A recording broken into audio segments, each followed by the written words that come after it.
Howdy, friends. Welcome to Al's Dog Training Tips. This is Season 3, Episode number 2. And today's topic is persistent visual cues.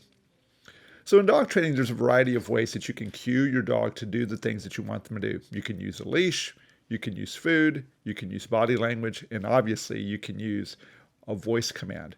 But one of the things that I really want to dive into a little bit today is persistent visual cues when you're working with your dog.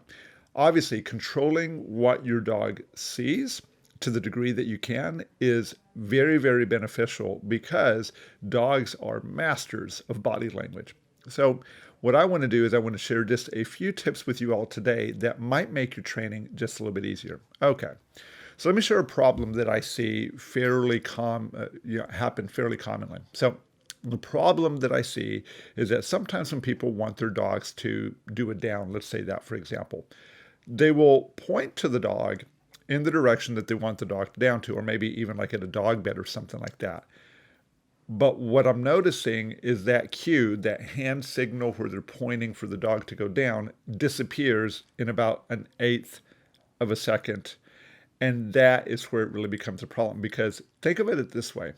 Let's say that you were good at math and I gave you a problem like 347 plus 22, right? And then as you were thinking about it, I said, okay, well now what's the answer to 423 plus 19? And so forth and so on. If I kept throwing those math problems at you, it's unlikely, unless you're some kind of super genius, that you're going to be able to just spit out those answers very quickly. And that's what it's like for your dog with visual cues, that sometimes your dog is trying to decipher what that visual cue means.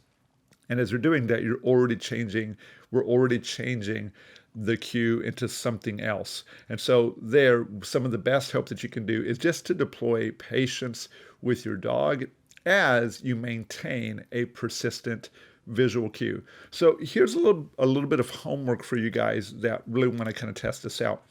You can try a down command.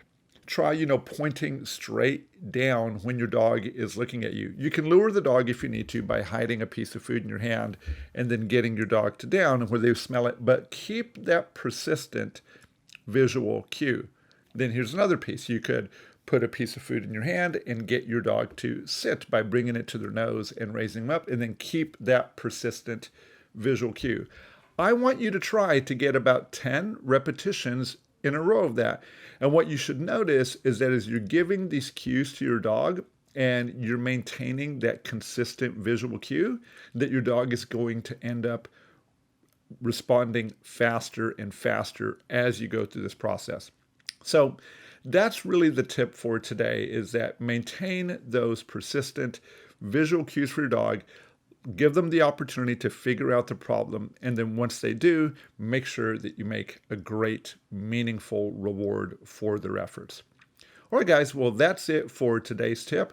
I hope that was useful for you guys. If you did find it useful, please be sure to like this content. It really helps the page out quite a bit. And if you haven't already taken the opportunity, it would mean a lot to me if you would subscribe to the channel.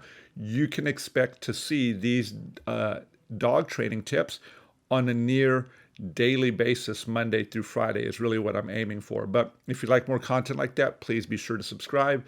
Click the notification bell so that way you can get it. And so that's it. You guys have a wonderful day and happy training.